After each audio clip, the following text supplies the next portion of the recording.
তো দর্শক, স্ক্রিনে দেখতে পাচ্ছেন আসলে আমি কি বলবো এদেরকে। মাঝখানে দেখতে পাচ্ছেন ভাই, সেই ভাই আসলে সবচাইতে সৌভাগ্যবান পুরুষ যে কিনি দুইটি বিয়ে করে সোশ্যাল মিডিয়া আলোড়ন সৃষ্টি করছে। দেখতেই পাচ্ছেন পাশে দুটি বউ নিয়ে কিন্তু সুন্দর করে দাঁড়িয়ে আছে, দুটি বউ কিন্তু একই ড্রেসে। স্ক্রিনে আপনারা দেখতে পাচ্ছেন। তো আসলে আমরা একটু জানবো যে এই যে ছোট বউ আছে, তিনি কেন এই যে বড় বউ থাকতে এই স্বামীর সাথে আসলো।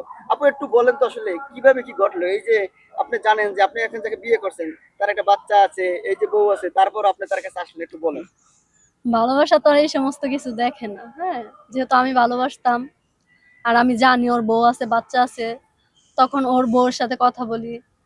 ওর বউ মাইনা নিছে দেখে কিন্তু আমি আসছি। এমন তো না যে আমি না দেখে না বুঝে আসছি, আসার পর দেখতেছি যে বউ আছে, পরে আমি ঝামেলা করবো। আমার মধ্যে ওইরকম কোনো কিছুই নাই। কারণ আমি দেখে শুনে আসছি, আর আমার সতীন দেখে শুনে আমারে আনছে। আর আমি আমার হাজবেন্ডের উপরে ভরসা করেও আসিনি, আমি আমার সতীনের উপরে ভরসা করে আসছি। কি বলেন, এটাও সম্ভব? মানে হ্যাঁ স্বামী আসলে দরকার নাই, সতীন দরকার। মানে না না না না, একটু বলেন বিষয়টা তো। বিষয়টা বিষয়টা এরকম না। ওরকম না। দেখা যাচ্ছে হয়তো আমি মাইনে নিলাম, কিন্তু আমার বউ পরবর্তীতে ঝামেলা করলো, তখন তো আর সংসারটা টিকবে না। এই জন্য ও এই জিনিসটা বুঝাইতে চাইছে যে আমি আমার সতীনের কথায় আসছি, ওরে ভরসা দিতে পারছে দেখে ও আজকে আমার ঘরে, তা নাহলে না তো হলে আমি আসতে আসতাম পারতো না, না। কখনোই আসতাম না এটা। একটু বলবেন যখন আপনি প্রস্তাব, আপনি কি প্রস্তাব দিয়েছেন না আপনাকে প্রস্তাব দেওয়া হয়েছে? না, আমাকে প্রস্তাব দিছে আমি কে আমি দিছে? মানে প্রপোজ স্বামী করছি। দিয়েছে না আমার সতীন দিয়েছে? হাজবেন্ড। হাজবেন্ড দিয়েছে। কি বলে একটু বলেন তো, সেই পুরনো স্মৃতিটা আমরা শুনতে চাই। যেহেতু 13 বছর আগে আমার সাথে সম্পর্ক ছিল, 13 বছরের মধ্যে ওর সাথে আমার কোনো যোগাযোগ নাই। তারপর হঠাৎ করে একদিন মনে হইলো যে ওর সাথে যোগাযোগ করা দরকার। যেহেতু ছোটবেলার প্রেম ছিল, আমি ওর অনেক উল্টাপাল্টা কথা কইছি। আমার কাছে মনে হয়েছে যে ওর কাছে একটু মাপ চাই। তখন আমার ভাই আছে, আমার ভাইয়ের কাছে আমি বলি যে নয়নের নাম্বারটা দিও, কিন্তু নাম্বারটা দেয় না। ফেসবুক আইডিটা দেয়, আইডি দেওয়ার পর আমি ফেসবুকে ওরে নক করি। তো নক করার পর বুঝতে পারে যে এটা আমি। তখন ও মেসেজে বলে, কে ফারুক ভাইয়ের বোন?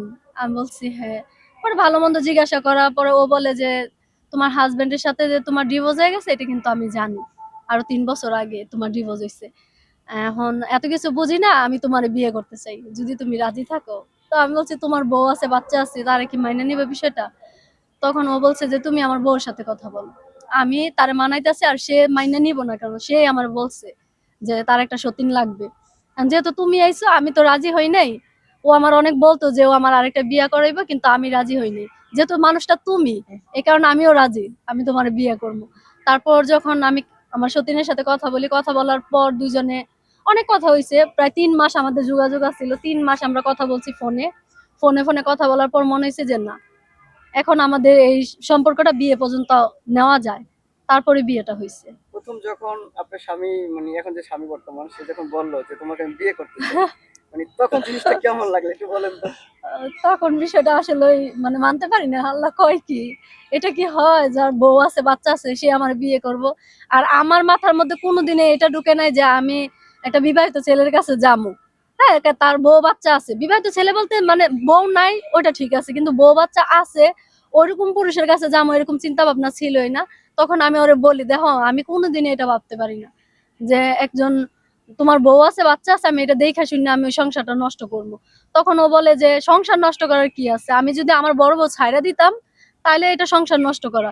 তুমিও চাও না যে আমার বড় বউ আমি ছাড়ি, বা আমিও ছাড়বো না, তাহলে এখানে তো সংসার নষ্ট করে না। তুমি ওর সাথে কথা বলো, ও তোমার সাথে কথা বলো, তোমরা দুইজন আগে দেখো তোমরা দুইজন দুইজনের সাথে মানায় নিতে পারবা কিনা। তখন কথা বলার পর মনে হয়েছে যে না, আমরা দুইজন মিল্লা থাকতে পারবো, কোনো অসুবিধা হবে না। যখন আপনাকে বড় বউর সাথে কথা বলাই দিল, আসলে বড় বউ আপনাকে কি বলছে একটু বলেন। বড় বউ আমার কি বলবো, বড় বউ বলছে যে দেখো আমি অনলাইনে অনেক মেয়ে খুঁজছি, কিন্তু আমার হাজবেন্ড রাজি হয় না। যেহেতু তুমি ছোটবেলার বান্ধবী, তোমার সাথে একটা সম্পর্ক ছিল, এখন যদি এই বিয়েটা আমরা দেই বা আমি দেই বিয়েটা, এটা কিন্তু খারাপ হয় না। তোমার কিন্তু এখন সংসার নাই, তুমিও সিঙ্গেল আছো, তুমি আমার হাজবেন্ডের কাছে আসো, যেহেতু ও বিয়ে করতে চায় আর আমিও চাই তোমারে। আমি তোমারে ভরসা দিতেছি, কোনোদিন এই সম্পর্ক নষ্ট হইব না।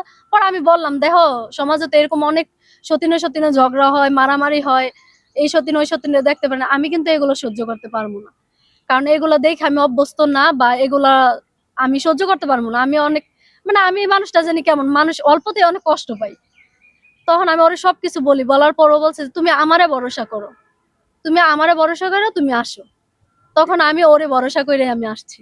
আসার পর আমি ঠকি নাই, আলহামদুলিল্লাহ অনেক ভালো আছে। যখন বললো মানে তখন কি আসলে বিশ্বাস হয়েছে না হ্যাঁ, ফানি হ্যাঁ। টাইপের মনে হয়েছে যে না না না না না জিনিসটা আমার আসলে কাছে ফানি টাইপের মনে হয় না, যেহেতু 3টা মাস কথা বলছি, 3টা মাস আমি যাচাই করছি যে মানুষটা আসলে কেমন।